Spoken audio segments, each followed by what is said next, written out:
बात मैं कल एक टीवी डिबेट को देख रहा था। टीवी डिबेट में एक बात आ रही थी, उसमें एक सज्जन ने कहा कि आखिर भाजपा को, रिपोर्टर ने पूछा कि क्यों भाजपा को वोट मिलना चाहिए, तो स्वाभाविक रूप से कोई विरोधी दल का व्यक्ति रहा होगा, उसने कहा साहब भाजपा ने क्या किया। तब तक एक कार्यकर्ता सामने था, उसने कहा साहब ये जो बोल रहे हैं ना क्या किया, इनसे पूछो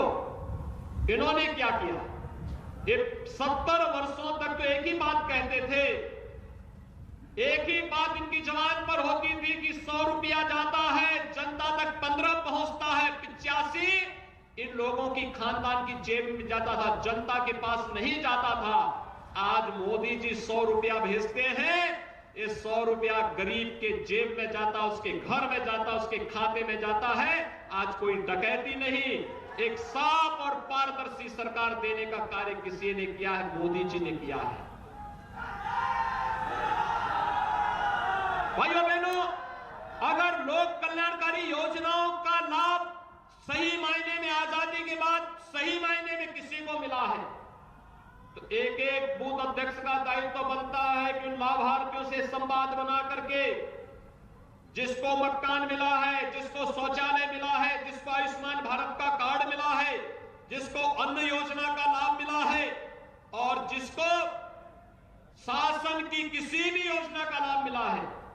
उन सभी लाभार्थियों को भी अगर आप जोड़ देंगे, एक बड़ी संख्या आपके बूथ पर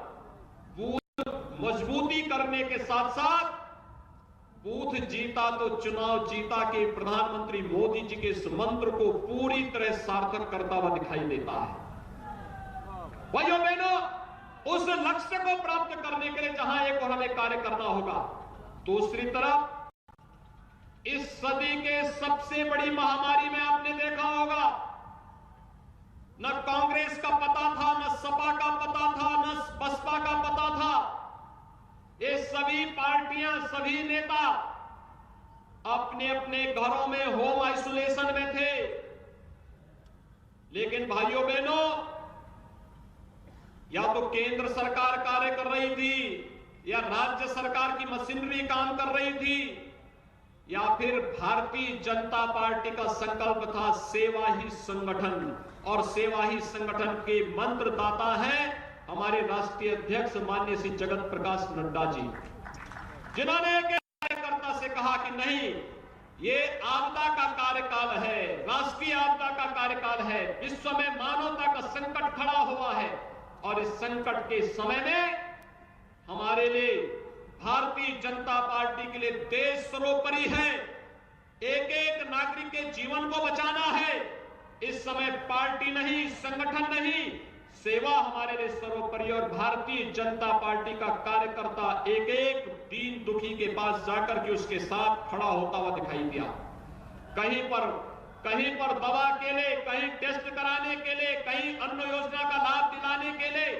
कहीं पर ऑक्सीजन उपलब्ध करवाने के लिए केवल भारतीय जनता पार्टी की उपस्थिति थी, बाकी किसी की उपस्थिति नहीं थी। भाइयों बहनों, ये गोरखपुर क्षेत्र लगातार राम जन्मभूमि आंदोलन से जुड़ा रहा है। 500 वर्षों से लोग मानते थे समस्या का समाधान नहीं होगा, लेकिन 2019 में भारतीय जनता पार्टी ने प्रधानमंत्री मोदी जी के नेतृत्व में जो संकल्प लिया था, आज उसकी परिणति है कि 5 अगस्त 2020 अयोध्या में राम जन्मभूमि के भव्य मंदिर के निर्माण के मार्ग का भी कार्य शुभारंभ प्रधानमंत्री मोदी जी के नेतृत्व में हो गया है।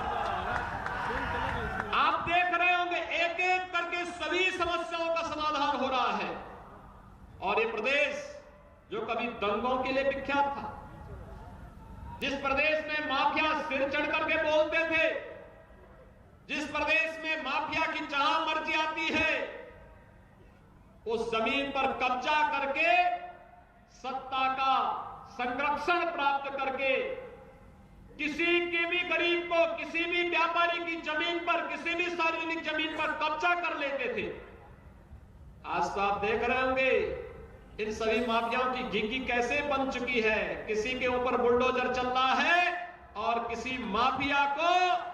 प्रदेश छोड़ करके भागने के लिए मजबूर होना पड़ रहा है। 4.5 वर्ष में कोई दंगा न होना, माफियाओं को उसकी सही जगह पहुंचाने की कार्रवाई करना इसलिए संभव हो पाया है क्योंकि भाजपा ने एक मजबूत सरकार दी है, मजबूत इरादों की सरकार दी है। कमजोर सरकारें होती आज इस बुलडोजर से वही कर रहा है जो इन माफियाओं का सरपरस्त था, वही भयभीत है क्योंकि उसे मालूम है कि जनता की जो गाड़ी कमाई इन्होंने समेटी है, ये बुलडोजर एक एक करके उस सारी गाड़ी कमाई को फिर प्रदेश के विकास में लगाने का कार्य एक न एक दिन। तो आप देख रहे थे किस तरह से उत्तर प्रदेश के मुख्यमंत्री योगी आदित्यनाथ गोरखपुर में जनसभा को संबोधित कर रहे हैं, जिसमें उन्होंने कहा कि उत्तर प्रदेश के चुनावों पर पूरी दुनिया की नजरें टिकी हुई हैं। ये चुनाव राष्ट्रवादी बनाम जिन्नावादी होगा।